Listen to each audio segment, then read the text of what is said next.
They're always having conversations and they're drunk. Can you look at the camera? Beginning. Ah! It's always funny that sometimes you start at that. It is always funny that sometimes you start at that angle. Especially when you used to give me crap about taking pictures from that angle, like all the time.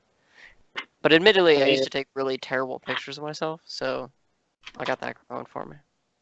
Anyway, my wife has informed me that I need to start that angle. My wife has informed me that I need to start the show by telling everyone what happened this morning. Also, welcome back to the Z show. Yes, that's the thing. That's the thing we're doing right now. So this morning, we have an Echo Dot, and usually we use it for to ask it the weather, and that's kind of it, honestly. We would use it for more things. We have the smart light bulbs and whatever. But anyway, so it was reading us the weather or whatever, and it reads you the temperature. It tells you what the high is and what the low is. So this morning, Claire was getting ready for church, and I was dead asleep. And so she asked the Echo what the weather was outside, and it said, the high today is 91 or whatever the high was. And it said the low for today is 69. So me, dead asleep, was nice. And so Claire thought I was awake, so she tried to come and wake me up, and I wasn't awake. According to her, I was dead asleep. And I don't remember doing that or saying that. So apparently now it's just reflexive, that I'm just nice. That's amazing. Which is also the only way to celebrate any kind of achievement, milestone, or goal in RuneScape. Is you tell someone about it and they go, nice. It's the sort of community picture of the guy fishing, and somebody asks him, is what's your fishing level? And he's 9 or something, and everyone around him just says nice at the same time. Nice. So anyway, we're not here to talk about either of those things. They're just little things. Your little trivia for today. The tidbits. The tidbits. We don't have a bit. We have only tidbits. What are we here to talk about today? We're here to talk about JRPGs. Using the power of friendship to kill God. Yep. That's basically what you do in everything. And admittedly, that's mostly because not necessarily that God is evil in a lot of those, although there are sometimes, but it's usually some crazy guy, like a clown, for instance, or some guy who just really wants to be a one-winged angel, is what would be fun? Becoming God. So he becomes God, as one does. And it's a villain who gets godlike powers that you have to kill. It's not. I mean, I would need to take a fact check on that for the number of JRPGs and the plot for each of them, but I'd be willing to bet that most of them are of that formula, instead of there being sometimes there's a pantheon of gods and there's an evil god who usurps everyone, and then you have to kill that one. It's not usually oh hey, let's kill the god who was good or whatever in this world. Usually. Unless you get tricked into doing it, which is also the case sometimes. Which happens a lot, because a lot of JRPG characters are stupid. Yeah. Especially in, well, we'll talk about that later.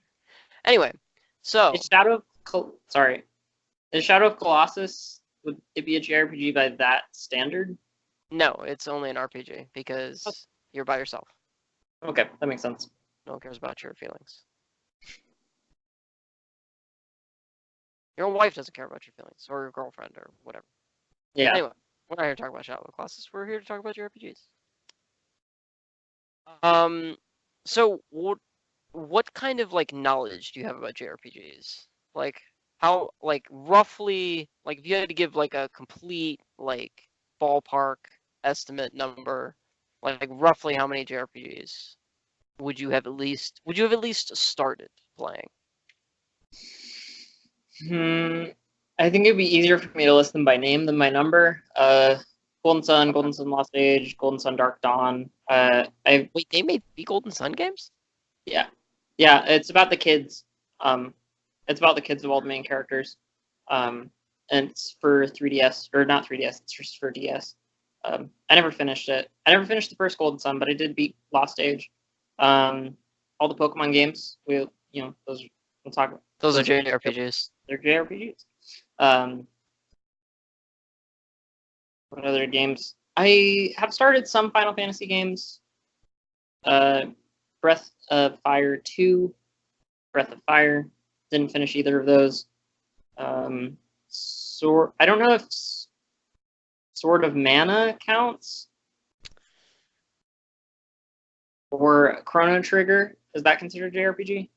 I think Chrono Trigger is. I would say yes that it is. Okay. Then Chrono Trigger, which I've beaten. Tales of Symphonia, I started Baten Kaitos and Baten Kaitos Origins. I'd consider those JRPGs more because of art style than play style and theming, I guess. Theming. Theme. Okay. That might be it. There might be more. And then if you count all of the Fire Emblem games, then all of the Fire Emblem games that I played. Yeah. Fire Emblem, especially specifically since like there's a lot of like using the power of friendship to kill God, who is a dragon, or to kill a dragon who is trying to become God, or to kill your sibling who is a dragon, or to kill your sibling who is a dragon who is trying to become God. Yep. The popular theme. There's a different item that's the Fire Emblem in every single game. Not true. Some games don't mention the Fire Emblem at all. Weird. Is Which the Fire Emblem like the most Triforce? commonly it's a shield, I think. What is it? What is the Fire Emblem? Yeah, what is the Fire Emblem? Because it's a different thing in each game, and I don't know of any specified powers it has. Usually it's a shield. Just like a symbol? The symbol is different. The symbol that it is different every time, also. So it's nothing like the Triforce. No, it's not like the Triforce, which is the same in every single Legend of Zelda game. Ever. Yeah. It's just like a thing. It's the nebulous, like, this is the Nebulous MacGuffin. Yeah, I mean, that's actually the perfect way to describe it, is the nebulous MacGuffin. For reference, because I got asked this multiple times, a MacGuffin is like an item or a thing that exists solely to move the plot, to advance the plot. So it's like a staff or like an amulet, things of that nature. Abby chimed in all of the Infinity Stones. Yeah.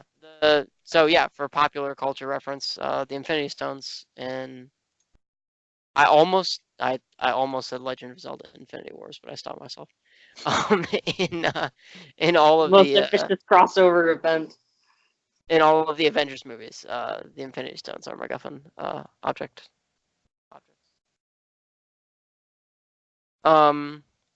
Regardless of which Infinity Stone, like, they're all, in the end, they're all MacGuffins. Yeah. But point. Okay, so I have like kind of a lot of experience with JRPGs. Unfortunately, I have the like I sort of mentioned last week, I have the habit of like starting games and not finishing them, and a lot of JRPGs have like ended up like that. Because a lot of them Octopath Traveler. Sorry. They're just yeah, no, Octopath Traveler especially. They're just so fucking. They're so long. Like, they're so long.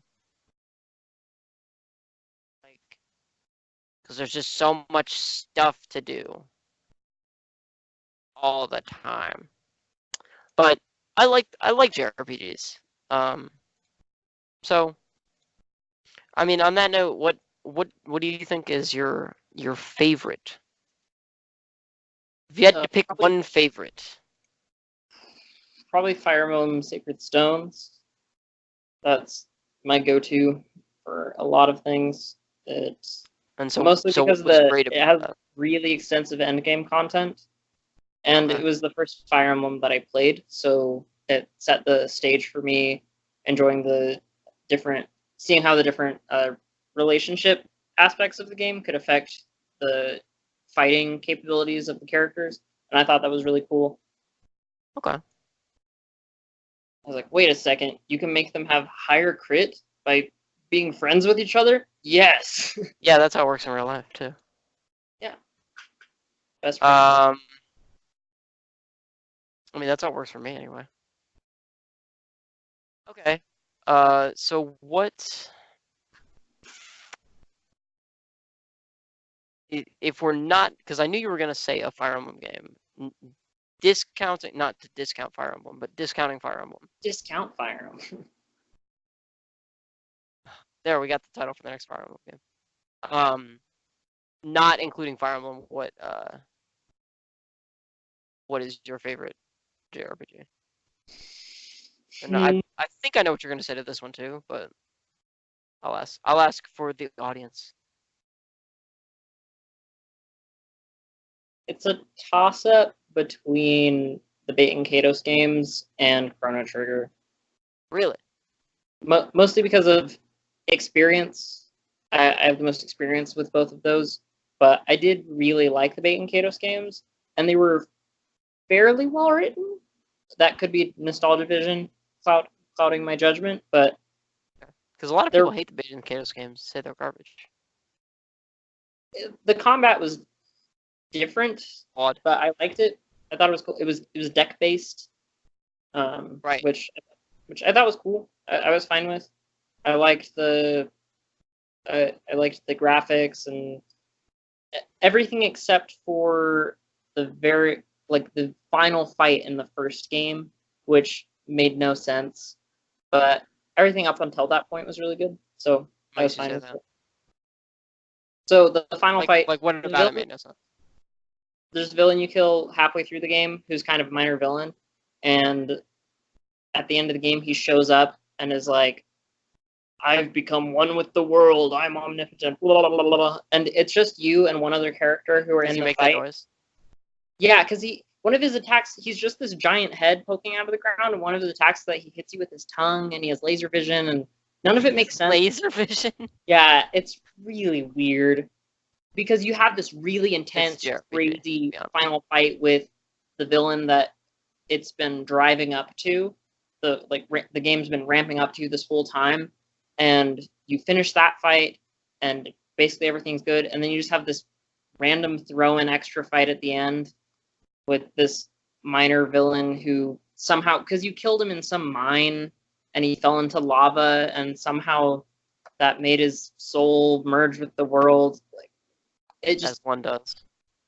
Yeah, it was really weird, and admittedly, I didn't finish playing that game. Rachel and I both got about halfway through it, and then she finished. This is part the game. This is part of your extra content DLC. Huh? I said Rachel's one of your sisters. It's part of your backstory DLC. Yeah, it's part of the secret backstory DLC.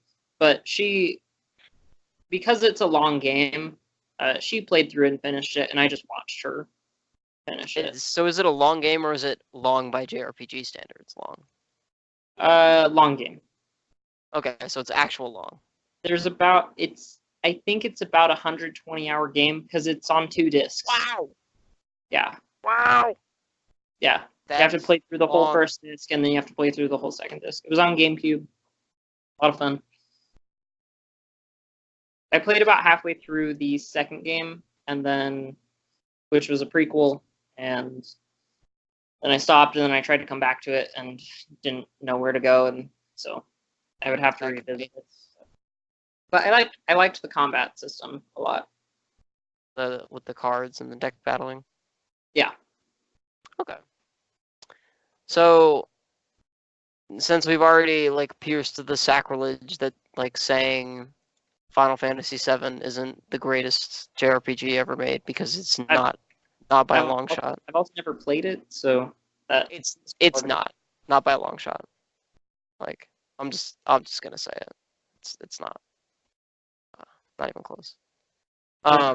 Whose feelings? I'll hurt whose feelings? Our viewers. Well, that's good because I don't care. I would probably say.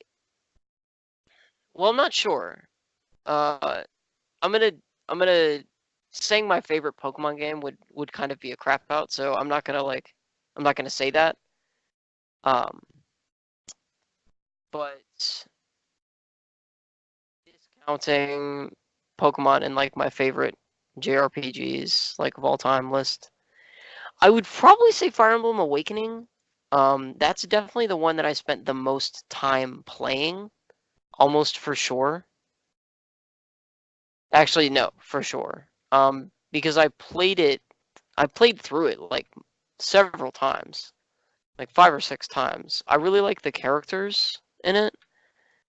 The thing I don't like about it is that you like have to marry off kind of every character in your party.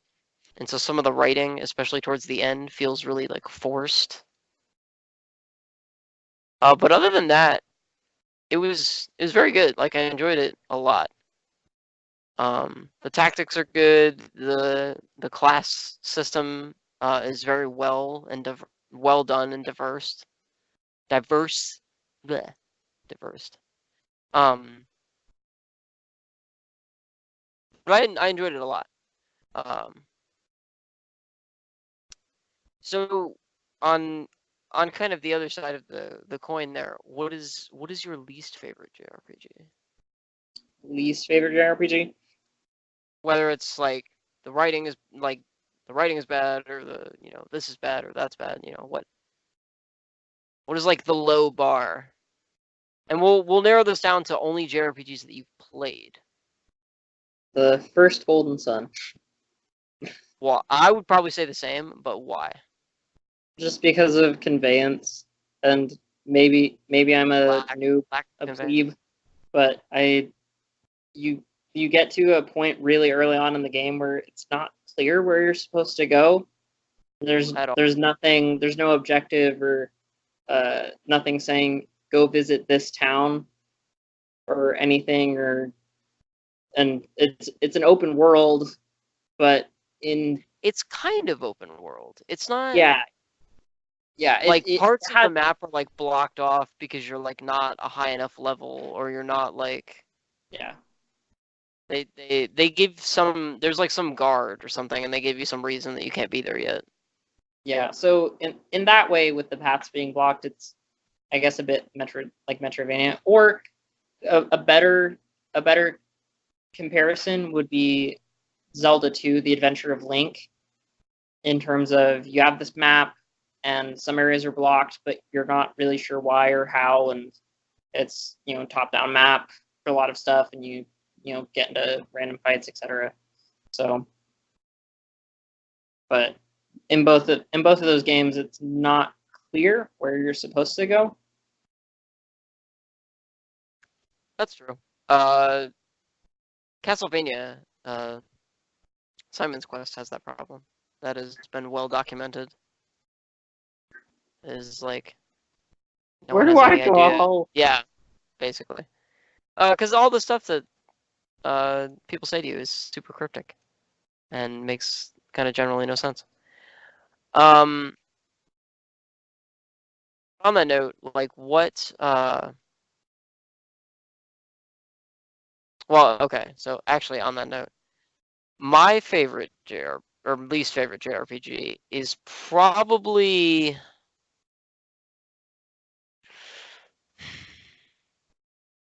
See, I definitely had one, and I was definitely going to say Golden Sun, but to avoid like just agreeing with you, I'm probably going to say.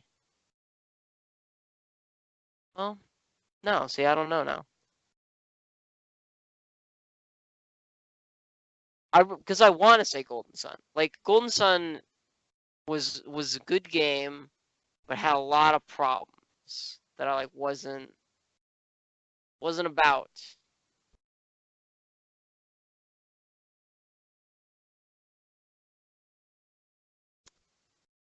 but I think, you know, of course I'm gonna get shit for this, but Final Fantasy VII, and probably because or at least in large part due to like I played it like after everyone had been like, oh, this is the greatest RPG like or JRPG like you'll ever play in your life, and like you'll like never want to play another JRPG because it won't be as good. And that game has a lot of like nostalgia blinders for is the nostalgia blinders for a lot of people, because it's not like there's nothing exceptional about it. Nothing in that game stands out to me as like as the standard for like what a JRPG should be.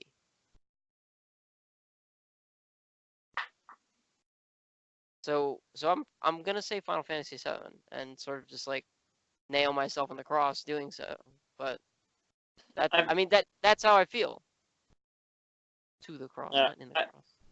I've never played Final Fantasy VII. I've only played Final Fantasy V, the remake on Game Boy Advance. So 2, Japanese 2, American 4, because the numbering system got screwed up, is my favorite. cool.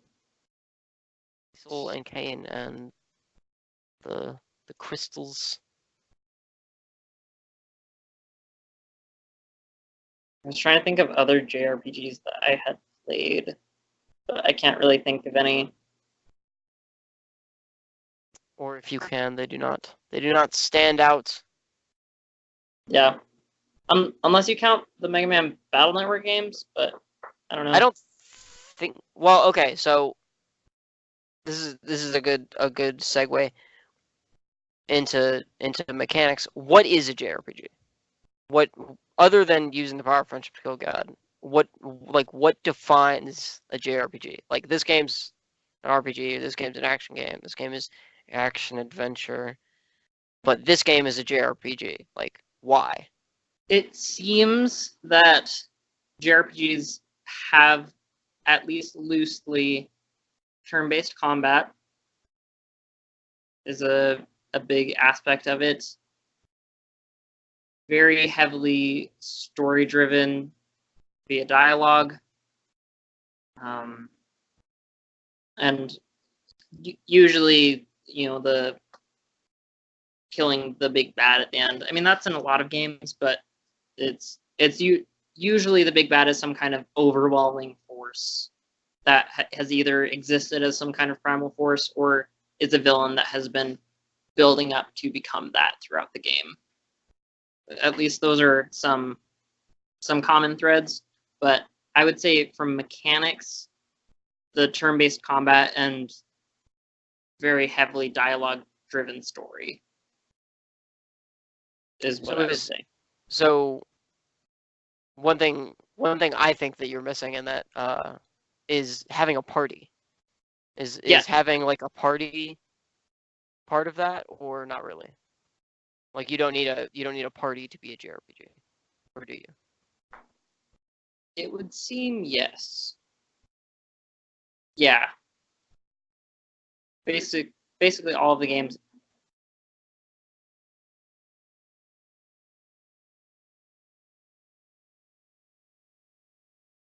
You whispered. I don't know what you said. I was asking if Pokemon count as being in your party. Yes. Your Pokemon is your party. You're just in that sense, like, the god force is, like, you are the god and voice inside your head, or whatever, like, is you act as that in that sense. Yeah. So I think, yeah, a party. So then the Mega Man games would not be, the Mega Man Battle Network games would not be JRPGs then. In that sense, because you're only one person. Yes. Okay. The whole time. I've not played the Mega Man Battle Network games. I've heard you talk about them before, and you like said they're good, and I believe you, but I don't know from personal experience. Okay, so in terms of like good and bad mechanics, like what are like objectively good JRPG mechanics? Like you need this to have a good JRPG game. I like flashy Oh, not what you mechanics. like, subjectively or objectively rather. Objectively good Objectively, mechanics. like yeah, Going stuff back that everyone has been like, this is necessary. going back to Golden Sun, I don't think it's necessary for a JRPG to be linear, but at the same time, there is a certain aspect of linearity that needs to be there, I think. For instance, in Octopath Traveler, you can accidentally walk into this section of caverns where all of the enemies are 20 levels higher than you, and you just get one shot. Hmm. And I think that makes for an unpleasant game experience where you, especially in a game with random battles, where you can't gauge whether or not something is going to be hard until you randomly encounter it, which is weird. Well, yes, and that's also different than like than a game actually being hard. Like the game isn't hard because it's difficult. That makes the game hard because it's not explained, or it's very loosely explained why these enemies are killing you in one hit. Yes. So I think there does need to be an aspect of linearity, or at least a warning or something, like a sign for an area. If a game is sort of nonlinear or Metroidvania-esque, where there's retracing to areas for extra content and such, there should be stuff saying like only the most hardened of travelers can go through here, or something like that. And I can't cite any specific examples, but I think there are games that have done that are in the JRPG category. But I would say a good I'll go with linear, mostly linear game design then, because of the leveling system that is in those games. Okay.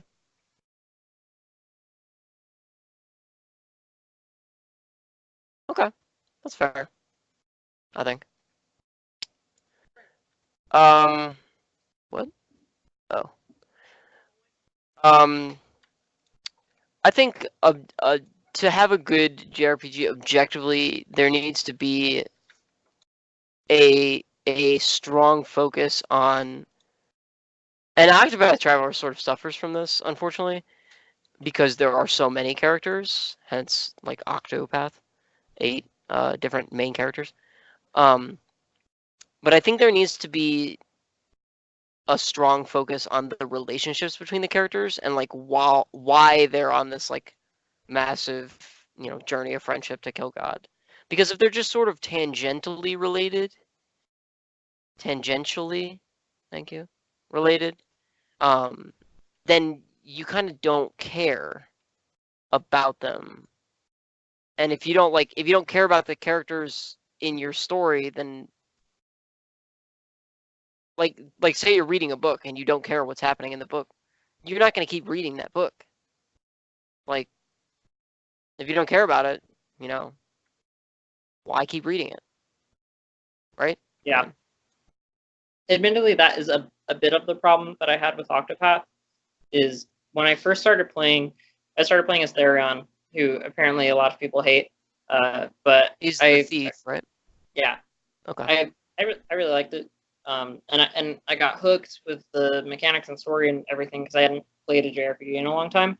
But then as I went along and got the extra characters and realized that their stories weren't connected to each other at all, I still liked the mechanics that you got from picking up those characters in your party, but I was not emotionally invested because I didn't see that they were traveling together, but it didn't mean anything. Right. And Whereas, that's admittedly why I put Octopath Traveler down. Like, there will come a time, I'm sure, when I pick it back up again, and I'm like, okay, like, let's give this another shot. But that Mhm. was why I put it down in the first place, is because I couldn't I couldn't care about the characters. Yeah. Because they were just sort of like, essentially like random people hanging out together. Yeah, and I enjoyed each of their individual stories, but it still felt kind of stilted in that way. As a Forced. as a counterpoint, in Fire Emblem, when you pick up new characters, it makes sense why they're joining you, and there's interesting. At least, even though there's not always a ton of dialogue, there's sufficient dialogue where it makes sense that they join you, especially in parts where you convince an enemy troop who is introduced as a special potential ally for you, and you have the your main lord or whatever talk to them and be like, hey, you look like you don't want to be fighting for the bad guys, and they're like, no, I don't, like, I would love to join you, like, it. Or you could take the crazy person philosophy, which is if you're red, you're dead.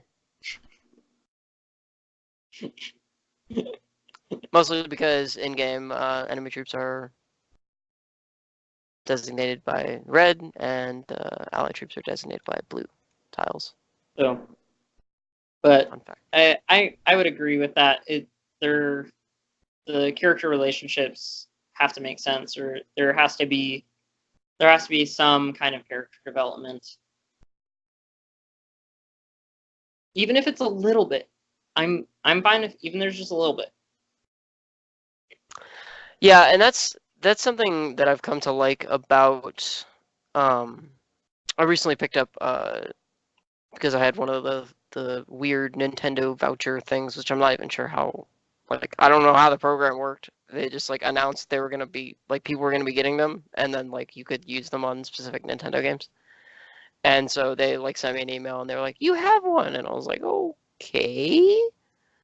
Um, so I picked up Fire Emblem Three Houses, and I picked it up because I was really disappointed by the Fates games, so Birthright Conquest and Fates, because they were like very sloppily written, and the difficulty curve was like, wow, it was just way like all over the place. Like Birthright was way too easy, and in Conquest, like the prologue fight is obscenely difficult.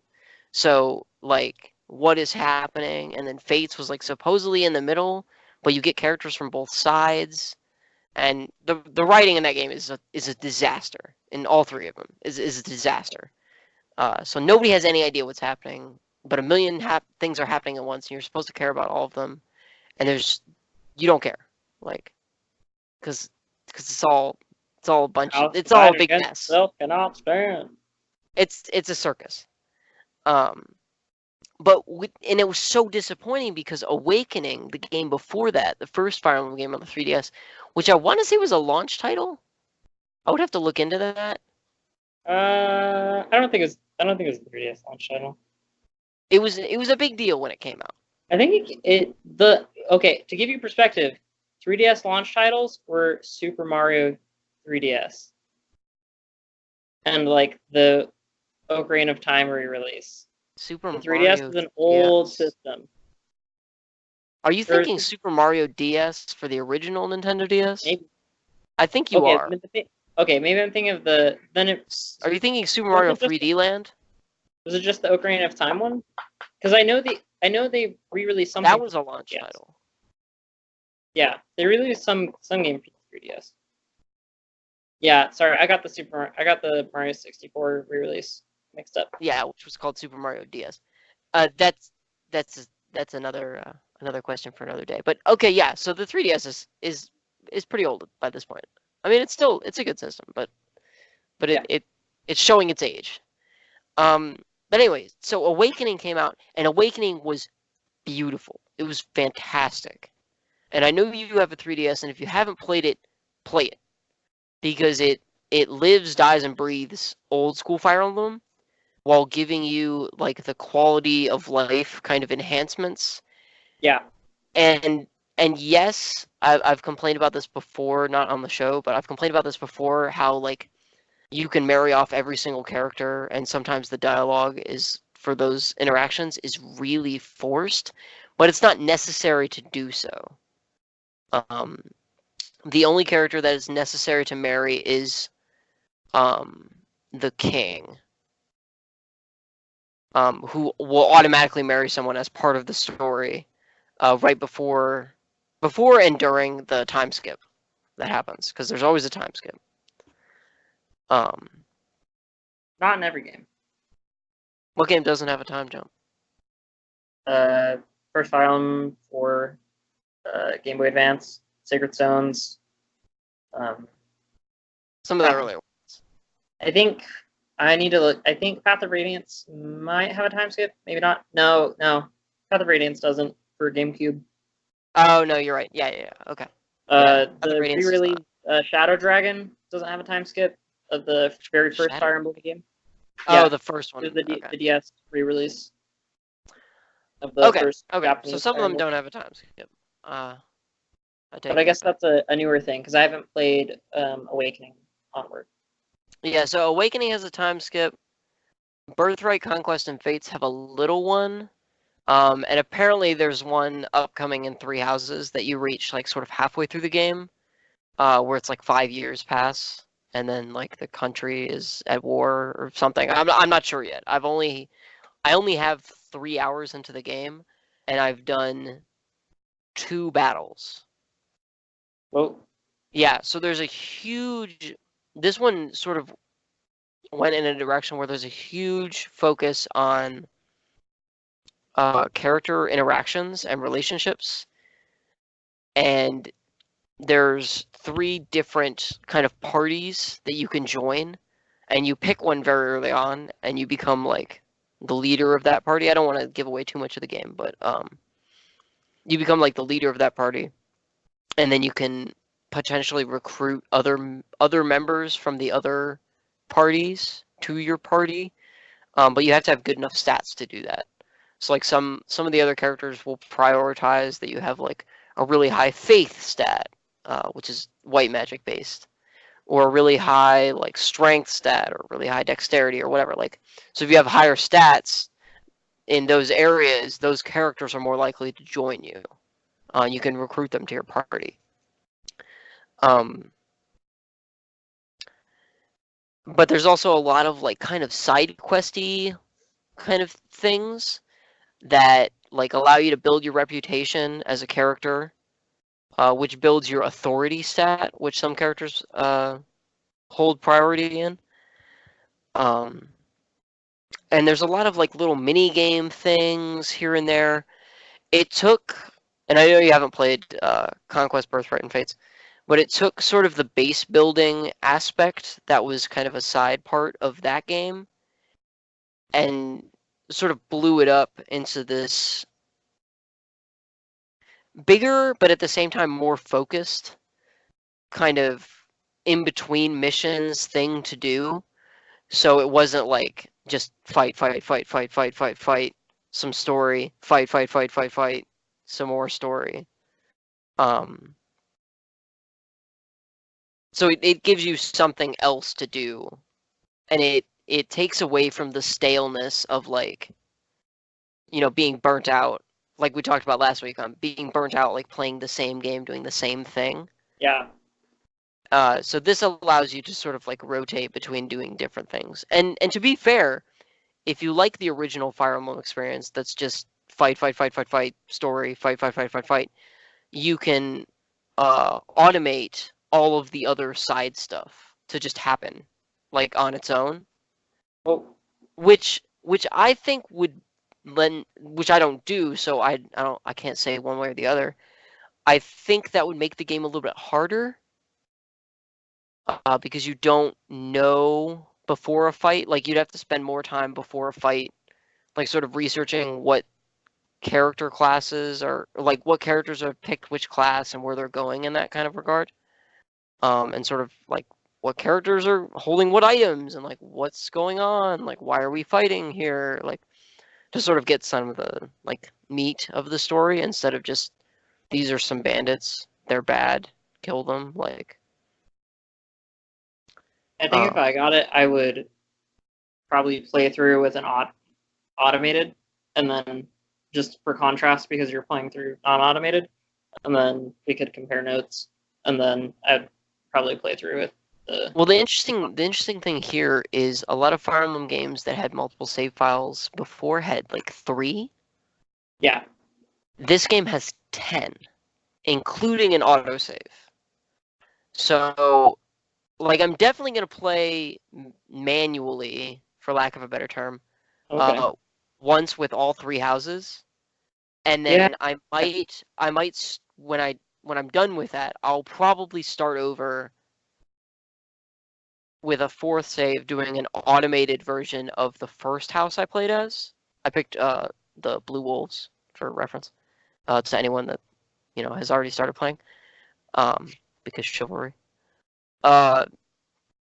So I might do a playthrough as the Blue Wolves, but totally automated, to see sort of what the differences are, and what choices they like force you to make, even with the automation.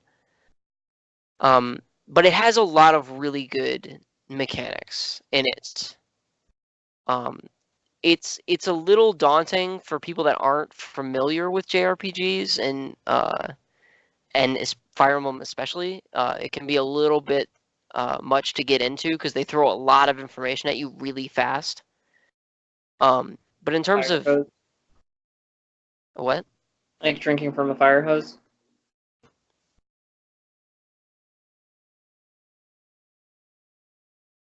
Oh.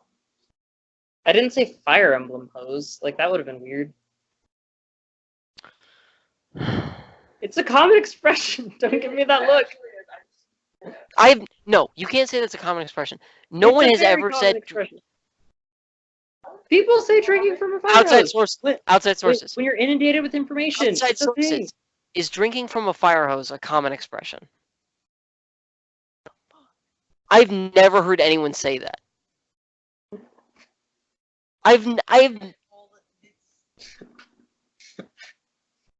Apparently Claire's heard it all the time. I've never heard anyone say that. Like drinking from a fire hose. I've never heard that said by anyone ever. So for all I know, you're all in on this trick. If you've heard drinking from a fire hose as a common expression, leave a note in the comments and tell me I'm an idiot. I'll just send you a Wikipedia article about it.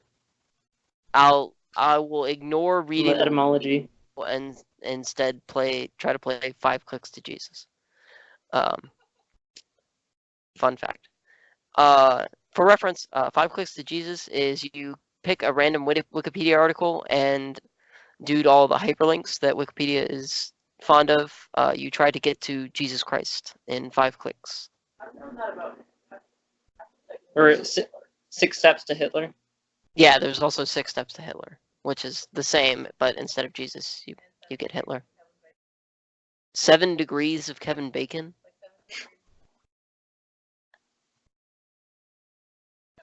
Any person that's 7 people away from Kevin Bacon.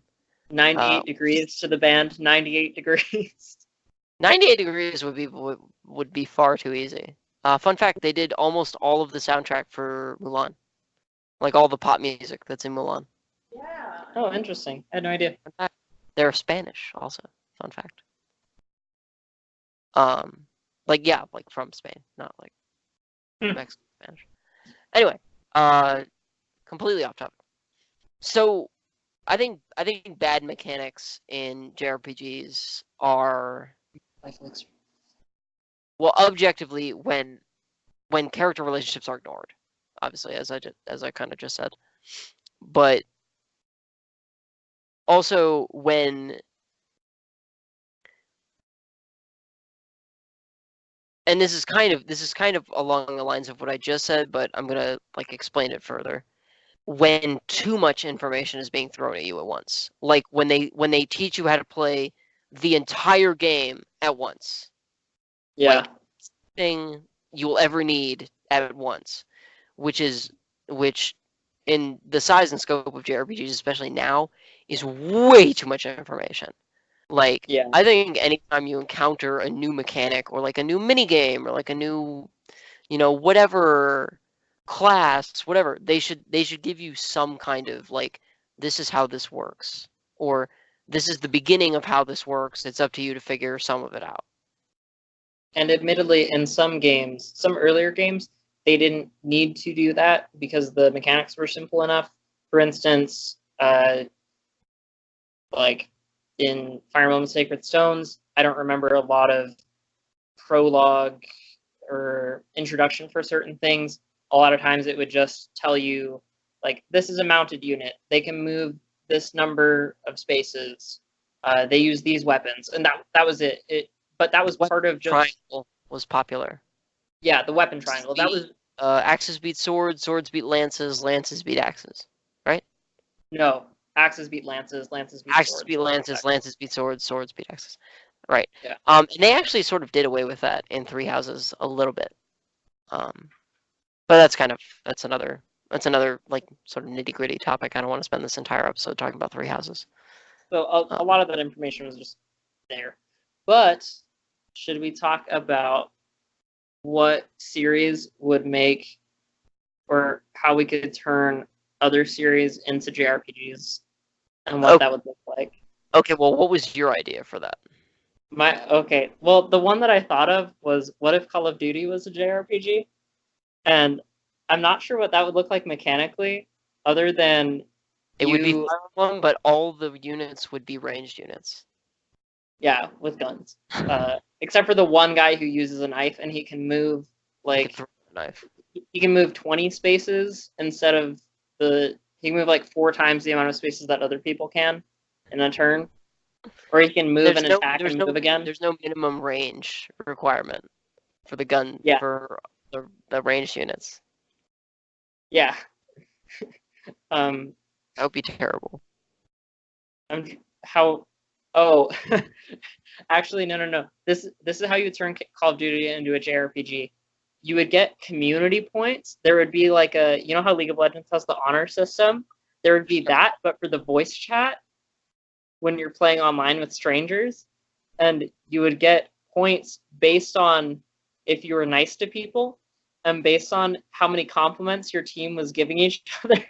So during the course of a multiplayer game, you would get like additional health or like accuracy or something. So each person would control a single member of the party. Basically. So it's sounds just horrible. It's the same multiplayer shell of Call of Duty, like first-person shooter, but you have to have good relationships with other people in order to succeed. That sounds horrible. And knowing the Call of Duty community, that would fail so hard. So hard. As a side note, Call of Duty community, what's wrong with you? You need help. Because, okay, honestly, I played Call of Duty World War II online because I really liked Call of Duty World War II. I enjoyed it, and the online aspect of it was interesting to me. And playing it was fun. But if I had $1 for the amount of people that over voice chat said that they had sex with my mother, I would never work again, ever. I would never have to work again. And I didn't even get to first prestige. That's how like little I played it online. I would never work again. $1. What is wrong with you? Like, calm down. Yeah, it's a game. It is quite odd.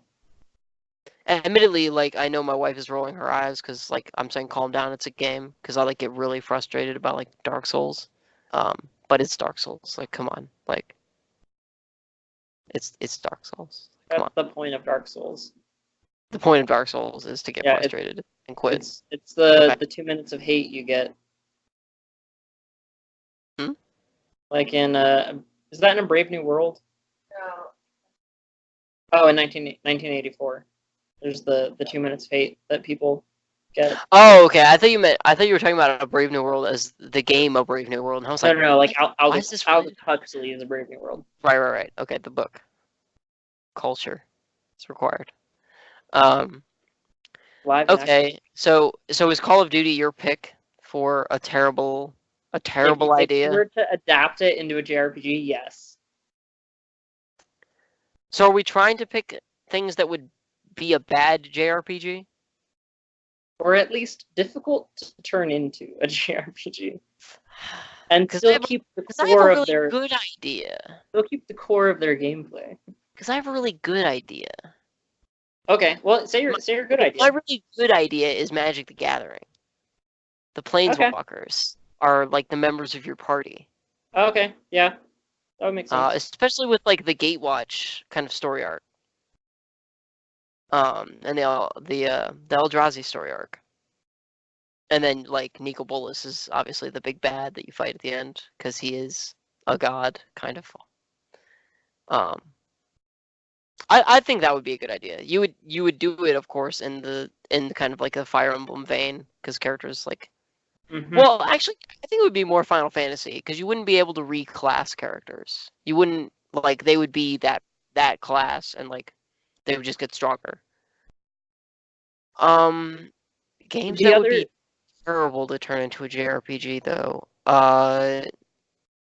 Frogger. I don't know why that was the first thing that popped into my mind, but I was like, Frogger. Pong. Pong is a JRPG. JRPG Pong. No, but seriously. I think Oh, Paddle Chan, I've always loved you.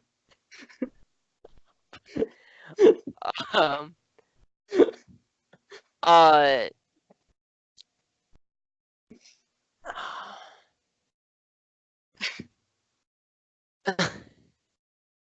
don't know why I thought of Frogger. That was my first thought. No, that's really good. That's really good. JRPG Jet Set Radio. I could see that. Honestly, I could see that. Like a World Ends With You vibe. But it would take away the core of like what Jet Set Radio is. Like it would take away the entire core of the game. True, but I think you could still I think you could emulate the feel, but it wouldn't be Jet Set Radio. But I think you could make a JRPG that felt like Jet Set Radio. Like stylistically, the art, the music, I think you could have that. You just wouldn't have the movement. Either that or Jet Set Radio, where JRPG elements were included, like random encounters. Like you still had to do the tagging and everything and explore, but you just include random encounters. Okay. So who would the big bad be at the end of the Jet Set Radio JRPG? I think the same. The Rhinoceros Corporation thing. I haven't played it in a long time. Rhinoceros Corporation. I don't remember the name. That's basically it. Like, I'm not gonna give any more context than that. The Rhinoceros Corporation is the big bad in Jet Set Radio. To be honest, though, Professor K would be the secret unlockable character. Yeah. He's very good. Okay, so sort of, I want to say really quick, but I don't want to truncate this part of the conversation. Pokemon is a JRPG. Fact. Yes. A lot of people dispute that. A lot of people say no, it's not a JRPG. Like, but it is, especially X and Y, because you use the power of friendship to capture God. Yeah. And he hangs out in your pocket like a mint or your cell phone. And even Pearl and Diamond, you capture the embodiments of space and time. Just casually. The As huge. as an aside note, like I will ask you, but as an aside note, Diamond and Pearl are my least favorite Pokemon games. Really? Pearl was one Not of my really a favorites. side note, but this was going to be the next thing that I was going to say. You were surprised by that? Yeah, because Pearl was one of my favorites. Okay. And it was one of the, like, coming off the heels of Emerald. I loved the end game content with the with more legendaries and stuff. I thought it was really fun. I liked it. Okay, let me ask you this then. How many HMs are there in Pearl and Diamond? I don't know, 8. Maybe? 8. There are 8 HMs in Pearl and Diamond. How many moves can a single Pokemon learn? 4. How many HMs are good in battle? Not very many. Waterfall. Roughly, No, not how many waterfall. would Sorry, you say? not waterfall. Surf. Surf is really good in battle. Okay. What others are good That's it. in battle? That's Surf. it. Just Surf. So one of 7, or Maybe. one of 8 HMs is good. So, and I don't know about this. So I always Fly. Sorry, Fly's good in battle too. only if the opposing Pokemon doesn't know Thunder. Because it gives Thunder a 100% chance to hit if the Pokemon is up in the air. That's cool. So, Okay. I didn't know about that interaction. learn something new every day. Also, Earthquake is 2 times as effective against a Pokemon using Dig. Yeah. And I want to say also Dive, but I'm not sure about that. I'd have to check on that. But anyway, so point. I always felt like I always ended up with a flyer on my team. So I always ended up with somebody that knew Fly. And there's in every single game there's like the quintessential water Pokemon that you kind of need that's very strong, whether it's the starter or just one you pick up along the way to know Surf. But I always carried and in my party, I had like an 8-gem slave Pokemon that knew Cut and Rock Smash, Smash, yeah. like the garbage ones that you never It was dumb used. that Rock Smash was an HM. Honestly, I thought that was dumb. Strength also in some games, strength is very good.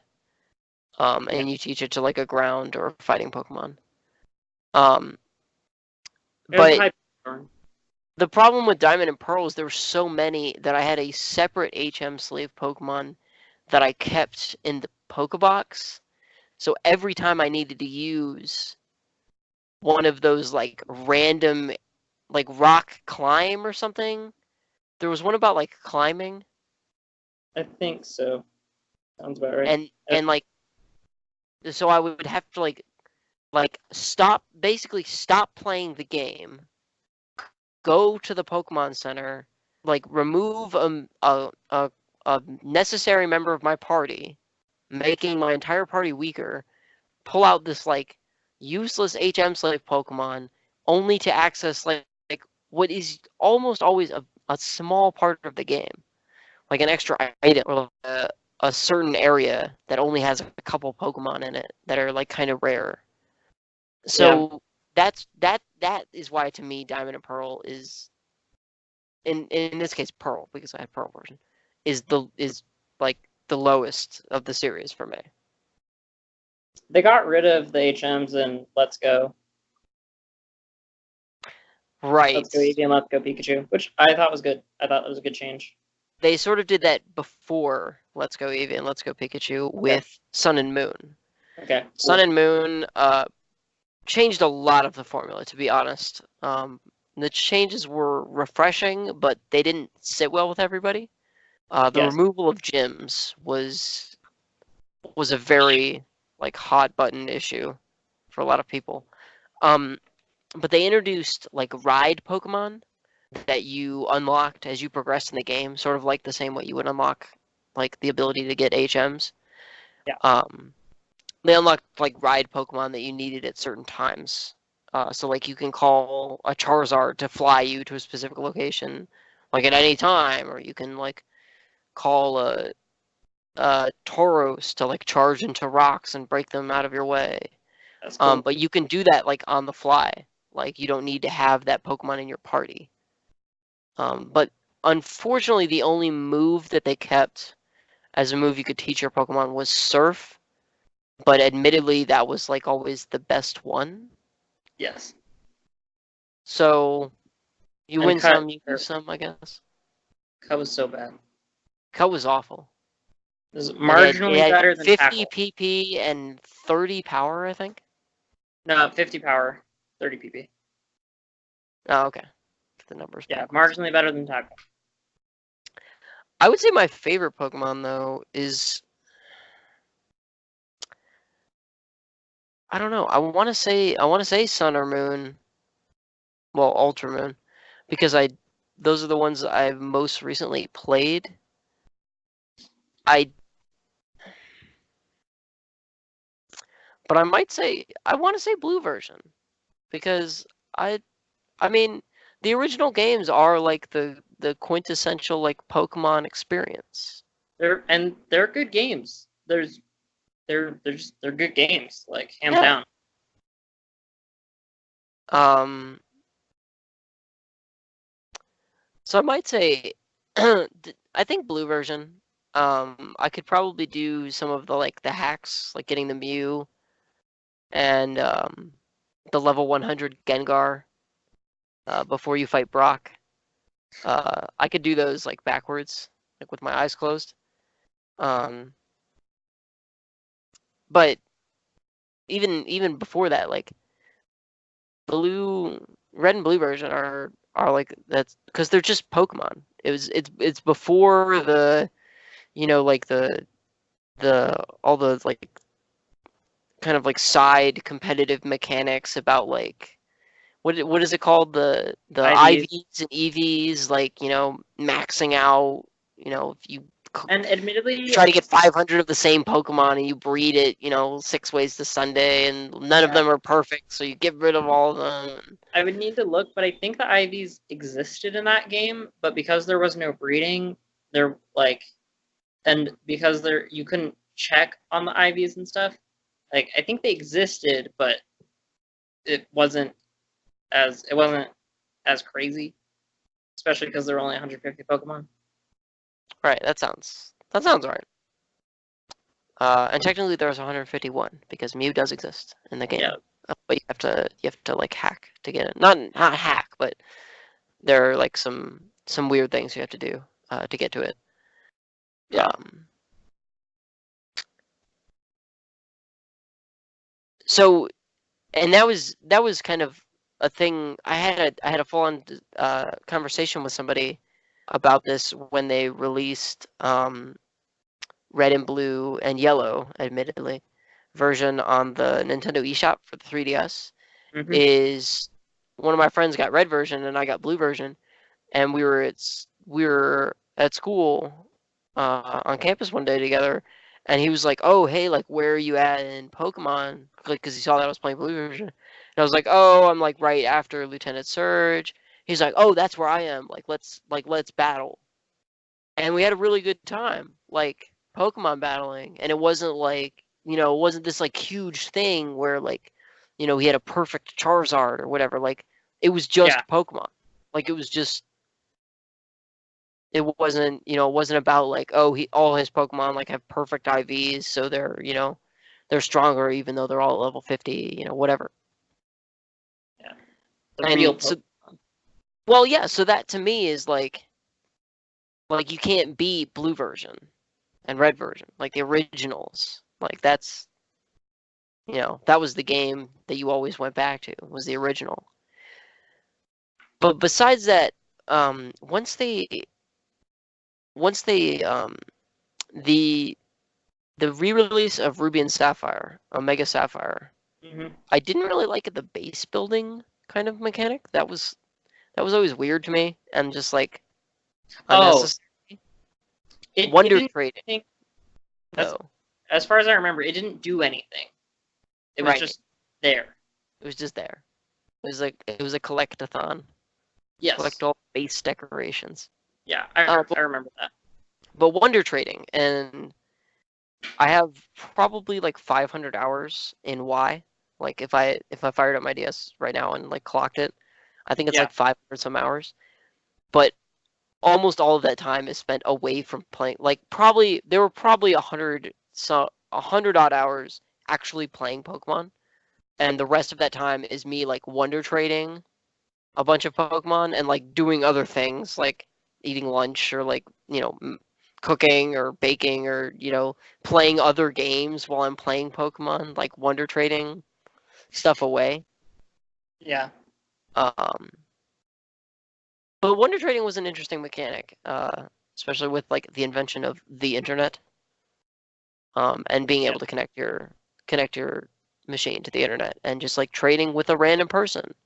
Like, and I know some people are. One of our friends got super lucky wonder trading, and he wonder traded like a pathetic, like something pathetic, some like a Caterpie or something, and in return got a Mewtwo holding a Master Ball. So some people like crazy lucked out wonder trading. That's funny. What's the most other than Let's Go? What's the most recent Pokemon game you had experience with? It would Just have from been Black 2. I almost forgot the black and white games existed for a minute. Yep. I think I had black. I want to say that I had black. Also, one of if not the only Pokemon games to have a direct sequel, if I'm not mistaken. Yeah. I think it's the only one to have a direct sequel. Yeah, and Gold and Silver are sort of direct sequels in that the characters from the first game are still there and they're older, and you run into the main character from the first game. So, He's the Pokemon League champion, isn't he? Or well, she?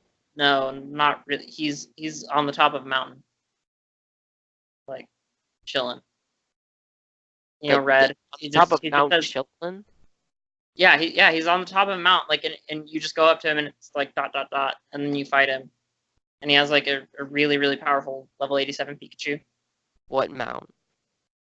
It's like Mount Silver, something like that. Oh, okay, because you said Mount Chillin, and I was like, I'm Yeah, he's 99% on the top sure of a that's not mountain, the name. chilling. Okay, I was like, I'm 99% sure that's not the name of the mountain in Gold Silver. And actually, as an aside, a little side Easter egg, you run into Red and Blue you run into both Red and Blue in Pokemon Sun and Moon. They're they're part of the end game content right before you go into the like battle.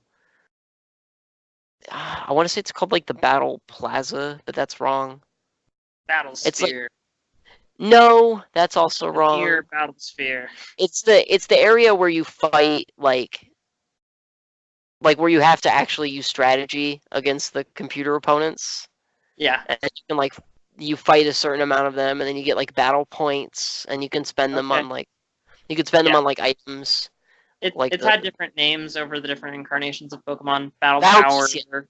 Battlemasian. That's what it's called in X and Y. I don't know what it's called in Sun and Moon. But in X and Y it's called the Battlemasian. Because of French. But they're outside and Blue talks to you. But Red doesn't say anything. He just says the dots. Because Red is considered canon. As the like in the official Pokemon canon, Red is the trainer who becomes the Pokemon League champion, and Blue isn't the rival, but Blue is like this other character who's like the garbage version of Red. Like he makes it as far as Red does, barely. Like he does the bare minimum to get to where Red is, but Red is always stronger than he is. So a little bit of Pokemon trivia for your day. Red is canon. So Black 2 is your favorite. No, Emerald's my favorite, but I did really like Black and Black 2.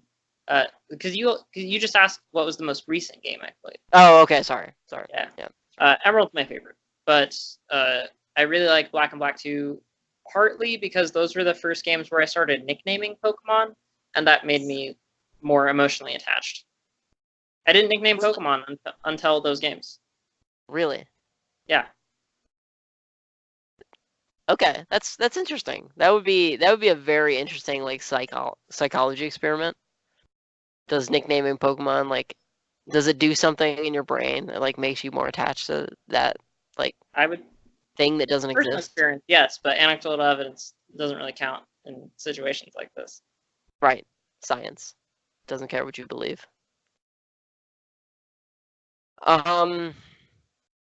So what is your least favorite? Because you said you liked Diamond and Pearl. Least favorite.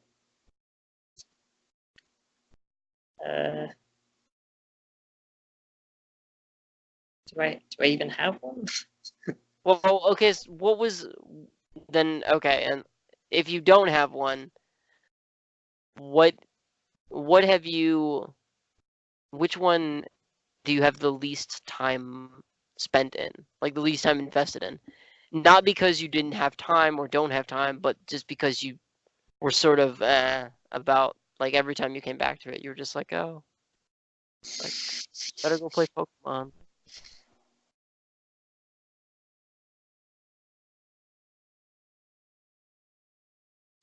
Okay, I had the most time, I think, invested in I would say about the same amount of time invested in Emerald, Pearl, and Soul Silver. Although my Soul Silver game got corrupted and it deleted everything, which was really frustrating. But that was fine because I had moved all of my Pokemon basically from Emerald to Pearl version. Because that Pearl was one of the first games where I actually tried to complete the Pokedex.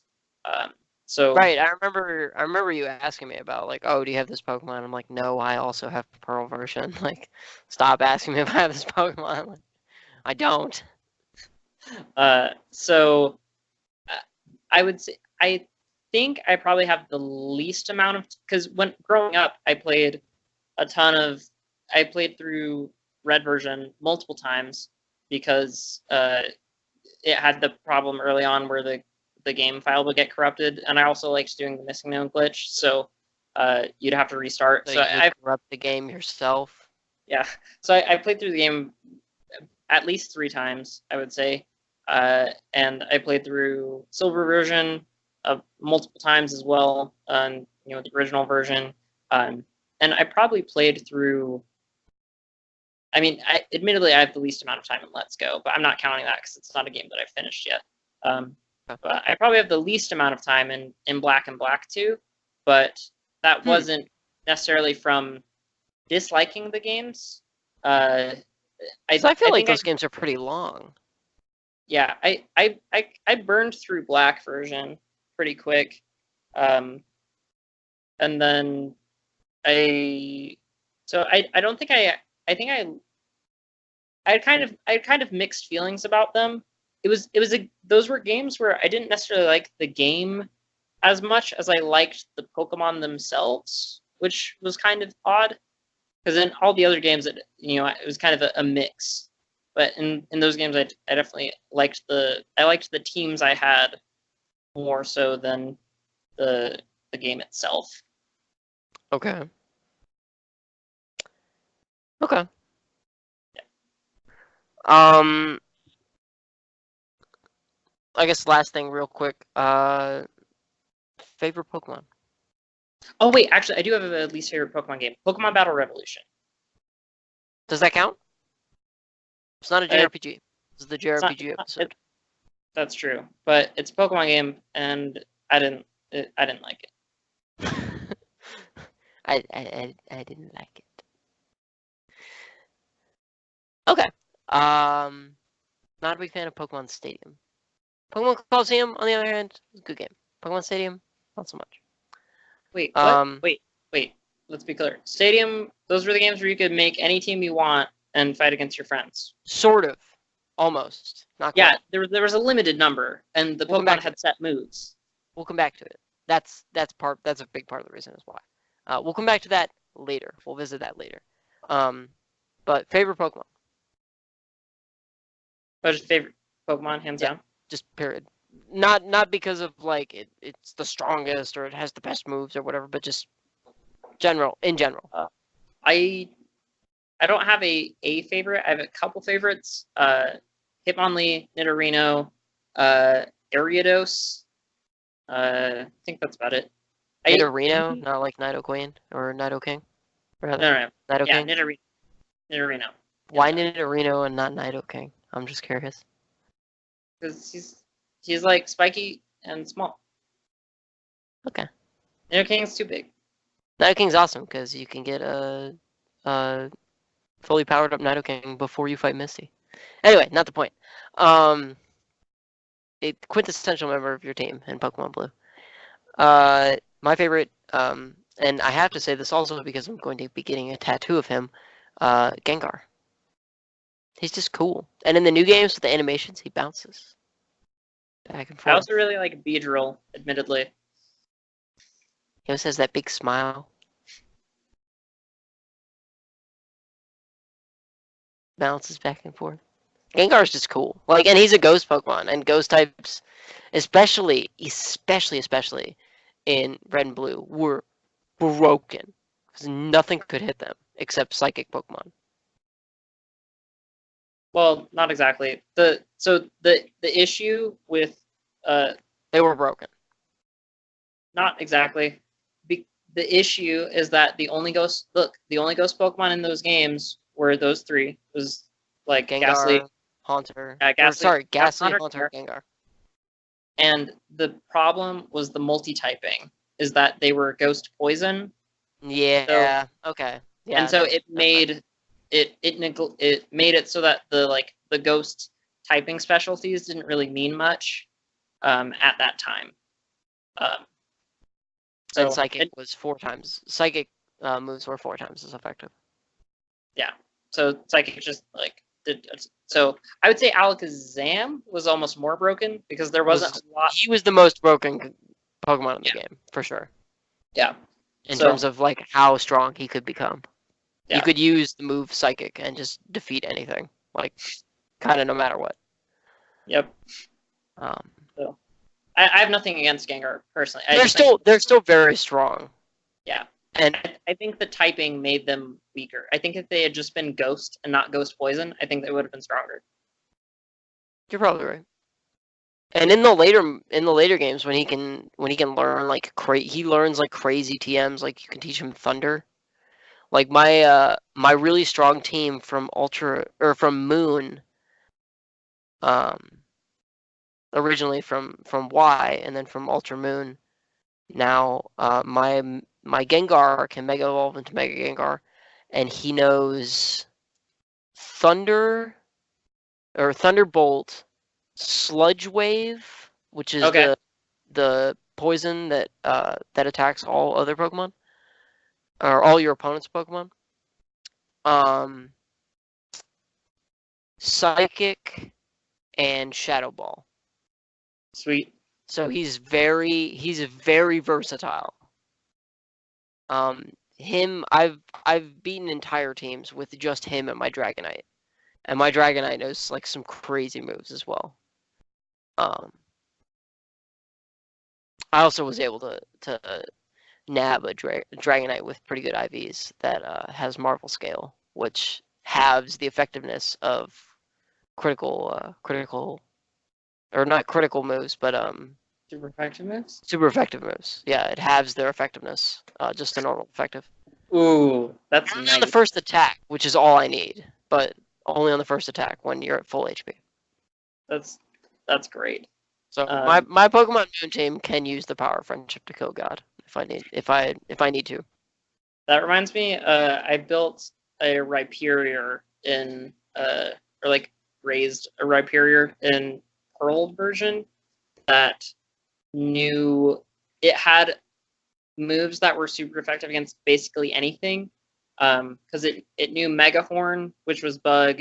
It knew like It was like Megahorn, Rock Slide, Earthquake, and something else that were all, and like a fighting move that all were able to Probably hit Brick Break. basically every other type. Brick Break is really strong. Yeah, Brick Break is really strong. I think it might have been Hammer Arm. Yeah, it was Megahorn, Hammer Arm, Earthquake, and Rock Slide. Okay.